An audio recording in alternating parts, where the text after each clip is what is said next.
In front of me, I have 4 impressive flagship smartphones that all target very different users, and yet they all have one major thing in common. And this is something I see time and time again, especially in the comments, that users look for, and if it's not available in the region, it could be a deal breaker. And that is the powerhouse behind it all, the Snapdragon 8 Gen 3. So in this video, I partnered with Qualcomm to take a closer look at how each of these 4 phones adapts that chip to very different niches. We'll talk about the unique features and capabilities of each of these phones to see what actually makes them different and how the chipset really enables all of those. Now, each of these 4 phones chooses to implement very different features in very different ways, whether it is cameras or gaming or even some new AI features, different things like that. So let's start off with number 1, my favorite phone out of this group, the one that I've been using every day as my personal everyday phone. This is the Samsung Galaxy S24 Ultra. There's a lot to like about it. It's a really solid phone, but taking a look at what is actually enabled by this chip, first of all, this has a special version of the Snapdragon 8 Gen 3. So these all have the 8 Gen 3,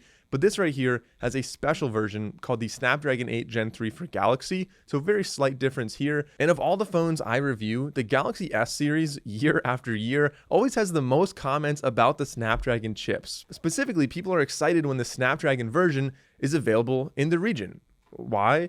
Snapdragon makes good stuff. Like, you have great battery life, good performance, but let's take a closer look at how Samsung actually utilizes this in the phones. First of all, the speed is pretty incredible. I do a lot of editing of like 360 videos. You might have seen on this channel, I'll have like, for example, scooter reviews or electric bike reviews or different things where I use a 360 action camera. I actually edit that footage on my phone. So the faster I'm able to, edit the views, choose the angles, and export that from my phone while I'm out in the field, like, the better the workflow is and the better the end video actually becomes. And as you can see with this phone right here, the S24 Ultra, you're able to export videos really fast. And you can do more than just export videos, obviously. It's very fast when you're doing multitasking. And actually, speaking of multitasking, one thing that again is really well enabled on this phone is actually Samsung DeX. If you plug this phone into a monitor or like a projector, a TV, whatever, if you plug it in with HDMI through the USB port on the bottom, it turns into a full desktop interface. You can connect a wireless mouse and a wireless keyboard and just use it like a desktop. You can multitask. And so sometimes when I'm traveling, I'll use this as my laptop just to kind of save some space and give myself like the hotel TV or whatever as a monitor. I think it's pretty impressive. But besides just speed and performance, Snapdragon's also giving us some pretty impressive connectivity on here with Wi-Fi 7, for example, which is probably better than anybody has in their house. You probably won't have it in your house for a couple years, but it's just good that you have that future-proofing available with this phone. And of course, one of the main reasons I choose this phone as my everyday phone is because of the cameras. You can have some pretty incredible zoom on here, and not only that, but like zoomed videos as well. So you'd imagine if you're zooming in like 30x, any little shake you have is gonna like really move around. But this phone is leveraging AI to stabilize it even when you zoom in on any object super far away, and it kind of locks in, it knows what you're trying to look at. And even if I shake a little bit, you have a nice still photo for videos, or of course photo like I just said. And the zoom isn't even just limited to the daytime. You also have nightography zoom that allows you to, as the name suggests, zoom in at night and still see things quite well. And speaking of video, one last point on this topic is that this phone also is able to shoot 8K 30 now, not just 8K 24, but like 8K videos in 30 frames per second is just beyond impressive for a phone to be able to record. Like, my camera is $3,000 and it can't shoot 8K.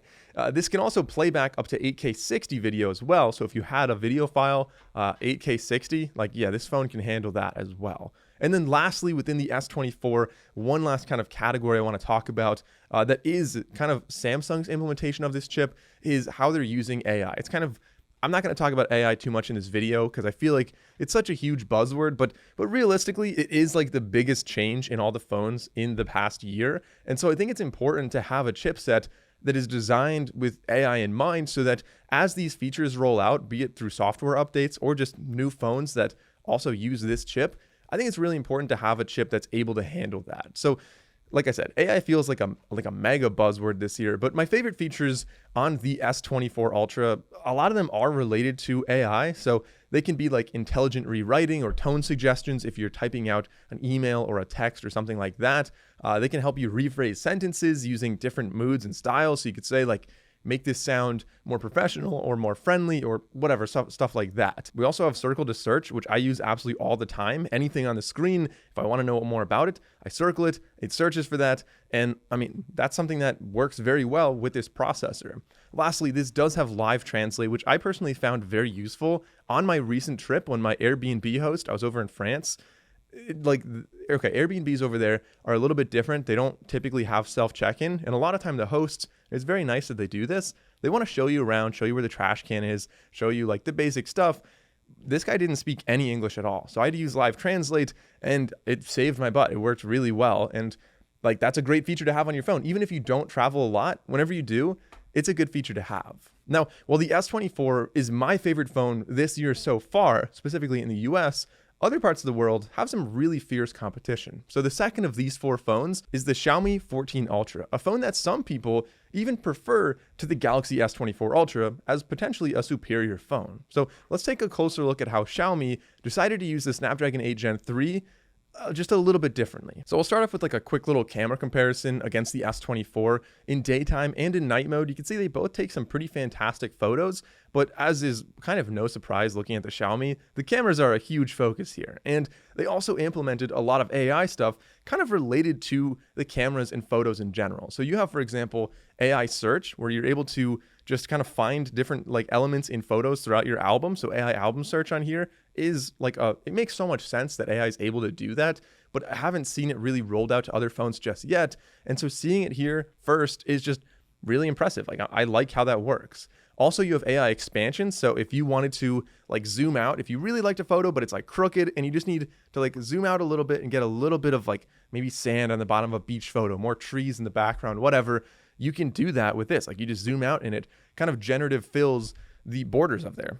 Pretty impressive. And kind of maybe a fun one, but not something I personally would use all that often. I'm sure people would, but again, it's just a cool, fun thing to have. AI portraits. So based on the photos that you have, you could say like, hey, make a photo of me at the beach or on the moon or whatever. You can do that with this phone. You also have similar speed and connectivity, so like Wi-Fi 7 and stuff like that, to the S24 Ultra. So kind of summarizing Xiaomi's 14 Ultra right here, it does a lot of what the S24 does, focuses very heavily on cameras, and they implemented the AI features into kind of the camera experience that give you like a really nice solid experience. So next up, the third of these 4 phones is probably one that I would bet most Americans haven't even heard of, and yet it boasts some really incredible features thanks to the Snapdragon chipset inside. So this is the Honor Magic 6 Pro. This is the first device to have HDR preview and video capture at the same time for all sensors. So that means if you're filming something and you need to use HDR, very bright sky, very dark shadows, this can of course film it, but you can see it in real time while you're filming, no matter which sensor you're using. So you don't have to film it and then wait for it to process and then see what the video you recorded actually ends up looking like. Pretty impressive in my opinion. They also have a new generative AI powered feature called the Magic Portal, which allows users to drag and drop elements like text or images between different apps. I think Magic Portal is pretty useful. It makes sense, especially if you're multitasking, so you don't have to like save photos or screenshots and things like that. Just dragging and dropping makes a lot of sense. And it also predicts the user's intent and suggests the relevant apps based on what you're doing and what the context actually are. So it's expected to have about 100 apps at launch, I believe, but possibly even more in the future. We also have an on-device LLM, a large language model, and its name is Yo-Yo. I love that name. It's developed in-house, and it learns to adapt to your preferences to tailor different responses accordingly. And this could be useful in like smart reply suggestions, context-aware search results, creative writing assistance. You could have it like help you think of like how to start a poem, like whatever you want to do. Obviously it's an LLM, so it's going to be pretty capable. And that's something that you could do, on this phone, just on device. Again, very impressive. Now, these first 3 phones were definitely more focused on productivity, everyday use, cameras, but not all phones are just for productivity and for work. And the Snapdragon 8 Gen 3 also powers some impressive gaming phones as well, like the Nubia Red Magic 9 Pro, which, by the way, gaming works very well on the other 3 phones as well, but this one is like clearly designed specifically with gaming in mind. From the buttons to the configuration, it tells you the refresh rate on the top of the screen, like it's meant for gaming. And this phone maintains performance and stability without like a single drop in frame rate after even an hour of gaming, split screen tasking, or even watching videos. This also supports Snapdragon Elite Gaming with features including like real-time hardware accelerated ray tracing, specifically for mobile gaming, kind of taking a step back on what ray tracing is and why it's really important, because it does make a huge difference. So previously, older games used what's called rasterization, which essentially took a 3D image, they mapped it using polygons and kind of estimated like what it would look like, then smashed it down to 2D, and then on a pixel by pixel basis, like they would kind of shade it using a shader and give you kind of a 3D looking image. I don't know if that's the best explanation there, but they looked at like every single object and shaded it accordingly. And rasterization kind of worked, but it failed to accurately depict the reflections and the shadows, which ultimately make things look very fake. So ray tracing is like the new way things are done. And it's really important, but it's also very demanding. So ray tracing kind of works as the name suggests, like you're tracing rays of lights around a room or a game or whatever you're doing. It's kind of mapping where the light might go. So for example, if you're in a room right now and there's like some light or shadows, you can look at a shadow, and then like our brains are pretty good at doing this. You can kind of map out where that light came from. So if there's a shadow under the microphone here, I can see like shadow comes from that light right there. So ray tracing does this for all objects in modern games for more realistic reflections and shadows and depth. And like big movies have been doing this for a while, but it used to cost millions of dollars and it took months to render a single movie. Now our phones do a really impressive job basically in real time. And as you might expect, it can be really demanding to do this for like many frames per second, and you need a powerful processor to do that. So the TLDR on this, Snapdragon 8 Gen 3 enables some really realistic graphics in the games you're playing. Better shadows, better reflections, overall just really good ray tracing on the games. And the sound on here is also impressive, something that I personally really like, having reviewed a lot of headphones and earbuds. This supports Snapdragon Sound. And Snapdragon Sound gives you immersive audio capabilities such as aptX lossless for much higher resolution audio, and it optimizes sound quality and connectivity when you're doing things over Bluetooth. So for example, the new Bose Quiet Comfort Ultra headphones are Snapdragon Sound certified, so to get the best sound out of them, you'd want a phone like this one that has Snapdragon Sound capabilities. So kind of in conclusion, these phones right here are all very future-proof thanks to the powerful chipset under the hood. You could buy this and expect to use these for a pretty long time, no matter what kind of software updates come your way. They have great connectivity that probably exceeds your home router today.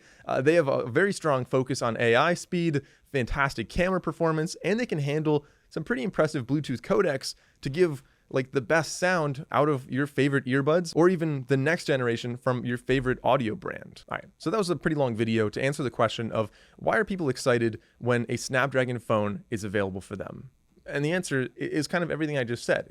They just make really good stuff that enables your phone to be very powerful, very energy efficient, great battery, and just do a lot of really cool things. So thanks for watching. If you enjoyed the video, consider liking and subscribing. I'm Mike O'Brien, and I'll see you guys in the next video.